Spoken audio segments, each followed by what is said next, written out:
நம்மை பற்றி என்ன நினைக்கிறார்கள் என்று நாம் கவலைப்படுவது நம்முடைய தன்னம்பிக்கை இன்மையால் இல்லை. அது நம் அடையாளம் சம்பந்தப்பட்ட விஷயம் என்று சொன்னால் என்ன சொல்வீர்கள்? வணக்கம் and welcome to Megala's journey. உங்களுடன் பேசிக் கொண்டிருப்பது மேகலா. ஒரு காலத்தில் அடுத்தவர்கள் என்ன நினைப்பார்களோ என்ற பயத்திலேயே நானும் இருந்தேன். ஆனால் ஒரு 5 விஷயங்களை என் மனதில் மாற்றிக்கொண்டதற்கு பிறகு அவர்கள் கருத்துக்களில் இருந்து முழுதாக என்னால் வெளியே வர முடிந்தது. எனக்கு பிடித்த மாதிரி வாழ்க்கையை வாழ முடிந்தது. அடுத்தவர்களுடைய அங்கீகாரத்திற்காக ஏங்காமல் உணர்வு பூர்வமாக அவர்கள் கருத்துக்களில் இருந்து எப்படி விலகி இருப்பது என்று நீங்கள் தெரிந்து கொள்ள விரும்பினால் இந்த வீடியோவை முழுமையாக பாருங்கள். முதல் விஷயம், கைத்தட்டலை பெரிதாக எடுத்துக்கொள்ளாதீர்கள். மக்கள் உங்களை பாராட்டுகிறார்கள் என்பதற்காக நீங்கள் சரியான பாதையில் போகிறீர்கள் என்று அர்த்தம் கிடையாது. கைத்தட்டல் நமக்கு வழிகாட்டி இல்லை. சுருக்கமாக சொல்ல போனால், பாராட்டோ புகழ்ச்சியோ அது மற்றவர்களுடைய விருப்பங்களின் பிரதிபலிப்பு தானே தவிர உங்கள் நோக்கத்தின் பிரதிபலிப்பு இல்லை. இப்போது சமூக ஊடகங்களில் கிடைக்கும் லைக்ஸ் நம்மை கட்டி போடும் ஒரு விஷயம் மாதிரி ஆகிவிட்டது. ஆனால் யோசித்து பாருங்கள், மக்கள் உங்களை எதற்காக பாராட்டுகிறார்கள்? நீங்கள் அவர்களுக்கு பிடித்த மாதிரி நடந்து கொள்ளும் போதுதான். உதாரணமாக, நீங்கள் ஒரு நாள் உங்கள் நண்பருக்காக அவருக்கு பிடித்த ஒன்றை செய்து கொடுக்கிறீர்கள். அவர் உங்களை மிகவும் பாராட்டுகிறார். அந்த பாராட்டுக்காக உங்களுக்கு பிடிக்கவில்லை என்றாலும் திரும்ப திரும்ப அதையே செய்ய ஆரம்பிக்கிறீர்கள். கொஞ்ச நாட்களில் என்ன ஆகும்? உங்களுக்கு பிடிக்காத ஒரு வேலையை அடுத்தவர்களுக்காக செய்யும் போது உங்களுக்கு உங்கள் மேலேயே ஒரு வெறுப்பு வரும். அவர்கள் மேலும் கோபம் வரும். அதனால் யாராவது உங்களை பாராட்டும் போது உங்களை நீங்களே இந்த கேள்வியை கேளுங்கள். அவர்கள் பாராட்டும் இந்த விஷயம் எனக்கு உண்மையிலேயே சரியா? என்னுடைய கொள்கைகளுக்கு இது சரியாக வருமா? அப்படி இருந்தால் சூப்பர். இல்லை என்றால் அது நம் வழியை மாற்ற வந்த ஒரு கவனச்சிதறல் என்று புரிந்து கொண்டு அதிலிருந்து விலகிவிடுங்கள். இரண்டாவது விஷயம், விமர்சனத்தை பார்க்கும் விதத்தை மாற்றுங்கள். உண்மையில் சொல்ல போனால் வரும் விமர்சனங்கள் எல்லாமே மற்றவர்களுடைய மனச்சங்கடத்தில் இருந்துதான் வருகின்றன. இதை நன்றாக புரிந்து கொள்ளுங்கள்.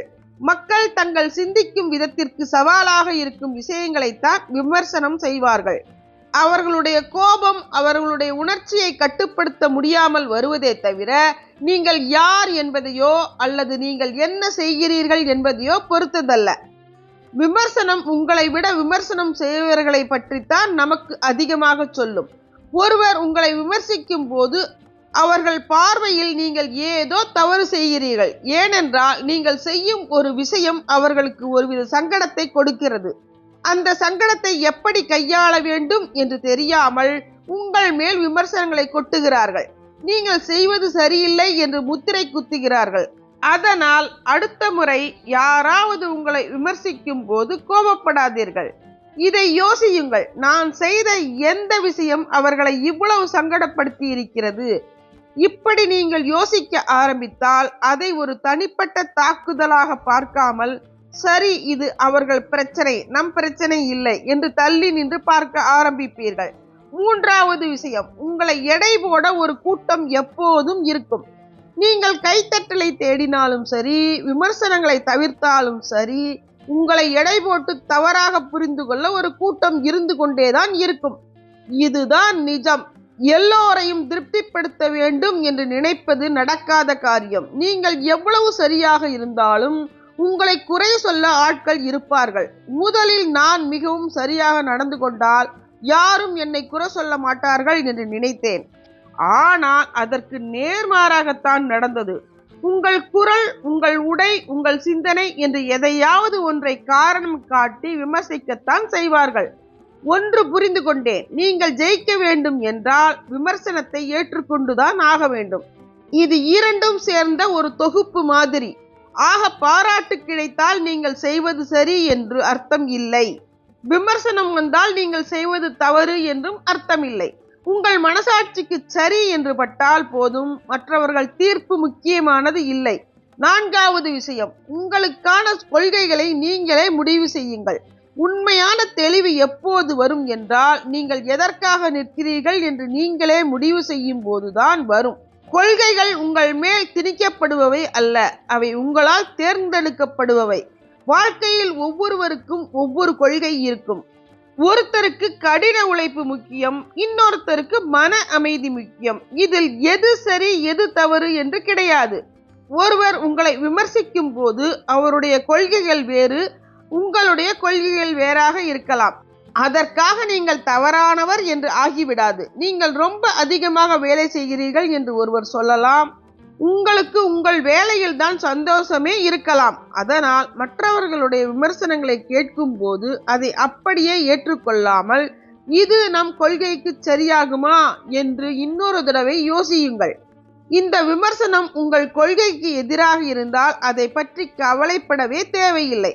அதனால் நீங்கள் நம்புகின்ற ஒரு கொள்கையையே யாராவது கேள்வி கேட்டால் அப்போதே நீங்கள் அதை பற்றி யோசிக்க வேண்டும்.